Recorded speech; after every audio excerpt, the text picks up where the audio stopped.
Hello সবাইকে। তো আজকে তোমাদের সাথে আমি এমন নতুন কিছু এক্সপিরিয়েন্স শেয়ার করব যেটা আমার কাছে একদমই প্রথম ছিল। হয়তো তোমরা এটা আগে অনেকেই দেখে ফেলছো, বাট আমি ফার্স্ট টাইম দেখছি বিকজ আমার এটা পছন্দ ছিল না। তারপরও কারো জোরাজোরিতে এখানে যেতে হয়েছে। তো এখন আর কথা না বাড়িয়ে চলো তোমাদের দেখাই। প্রথমে চলে আসছি আমরা পুরো অ্যামাজন একটা জঙ্গলের মধ্যে।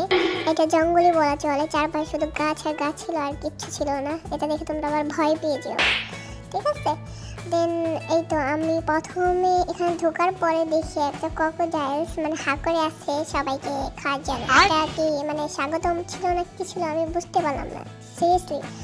আর তারপরে দেখলাম যে এখানে একটা পিচ্ছি না মোটামুটি ভালোই বড় একটা কচ্ছপ ছিল।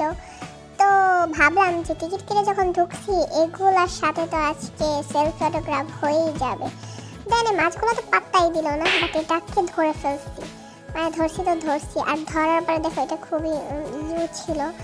যাই হোক, তারপরে ভাবলাম এটার সাথে কয়েকটা ছেটে তুলি, কিন্তু এটা আমাকে পাত্তা দিল না। এটা মুখটার ভিতরে ঢুকে দিল। দেন এটাকে ছেড়ে দিলাম, কী করবো। ছেড়ে দেওয়ার পরে ভাই উত্তর পশ্চিমে একটা দৌড় মারছে। তারপর আর কি আমরা চলে গেলাম এই হস্টেল কাছে।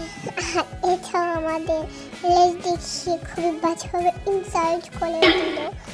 দেন আর কি করবো, ওখান থেকে আমরা বিতাড়িত হয়ে চলে আসলাম এখানে। আর এখানে দেখতে পাচ্ছিলাম যে খুব সুন্দর করে হরিণগুলো কাঁচা পাতাগুলো, শুকনো পাতা না কাঁচা পাতাগুলো খেয়ে নিচ্ছিল। বাট আমি যেই না এটাকে পাতা দিতে গেছি ভাই এটার ঢং দেখে মানে আমি কি একটা ভাব নবাব চাঁদা, একদম চাঁদা না যাই হোক। দেন তো নিচে যাই হোক, আর এখানে অনেকগুলো শিংওয়ালা হরিণ বসে বসে গল্প করতেছিল। আর এই দেখো তোমাদের কিছু না, সারা জীবন শুনছি যে বাদরে কলা খায়, কিন্তু এখানে বাদরে ছোলা খাচ্ছিল। আর ওদের তো কোনো চিন্তা ভাবনা কিছু না, রিল্যাক্স। আর তোমরা ইমু পাখির নাম শুনছো, এটা ডিমের কথাও শুনছো। আই এম শিওর এটাই সেটা ইমু পাখি। এটা ডাকলে আসতেছিল।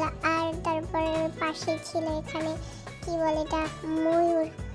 আর আমি এভাবে ফার্স্ট টাইম লাইভ ময়ূরের পাখনা মেলা দেখে পুরো আপ্লুত হয়ে গেছি। আর এতক্ষণে তোমরা অবশ্যই বুঝে গেছো আমি চলে আসছি চিড়িয়াখানা, মিনি চিড়িয়াখানা। এখানে মোটামুটি ভালোই অ্যানিমাল ছিল। আর সত্যি বলতে আমার সব থেকে বেশি ভালো লাগছে এই ময়ূরটাকে। ভাই এটা এত কিউট আর সুইট ছিল। আর এখানে অনেকগুলো ময়ূর ছিল, বাট সবাই পাখা মেলেনি, এটাই মিস। দেন আমি চলে গেলাম এখানে আর একটা অদ্ভুত ধরনের প্রাণীর কাছে। এটা কী ছিল আমি জানি না, তোমরা জানলে এটা কমেন্টস করো। আর এখানে ভাই মুরগিও ছিল, এখানে কিউট কিউট খরগোশ ছিল, এগুলো কি খাবার খাচ্ছিল। আর এখানে শুধু সাদা কালারই ছিল না, কালারফুলও ছিল, ব্ল্যাকও ছিল, সব মিলে কিউটই ছিল। আর খরগোশগুলো অনেক সুন্দর হয় ভাই। আর তারপরে আমি খুব টায়ার্ড ফিল করছিলাম, কারণ অনেকটা এরিয়া তো হাঁটতে হাঁটতে পুরো পা ব্যথা হয়ে যাচ্ছিলো। আর তারপরে আমি এখানে এসে বসে পড়ছি একটা দোকানের সামনে। আমি জানি না এখানে কোন এলিয়েনরা খাবার খায়। যাই হোক, এটা দেখানোর জন্য আমি খুবই দুঃখিত, আমার নিজের থেকে ওটা ভালো লাগে না। যেহেতু আমি তোমাদের জন্য ভিডিও করে নিয়ে আসছি তোমাদের সাথে শেয়ার করবো বলে। দেখো ভাই দেখো, আর একটা ছিল।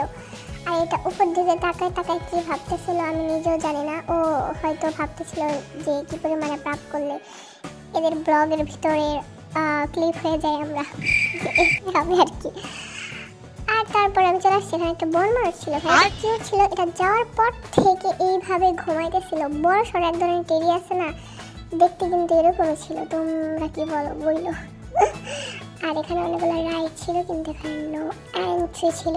যেহেতু টিকিট কেটে আসছি, এখানে নো এন্ট্রি লেখা থাকলে আমরা কি করবো, এটা ভেঙে ভিতরে ঢুকে ফেলবো। এটাই হচ্ছে আমাদের কাজ। আর এখানে আমি একটু বাচ্চামি করতেছিলাম, ডোন্ট মাইন্ড।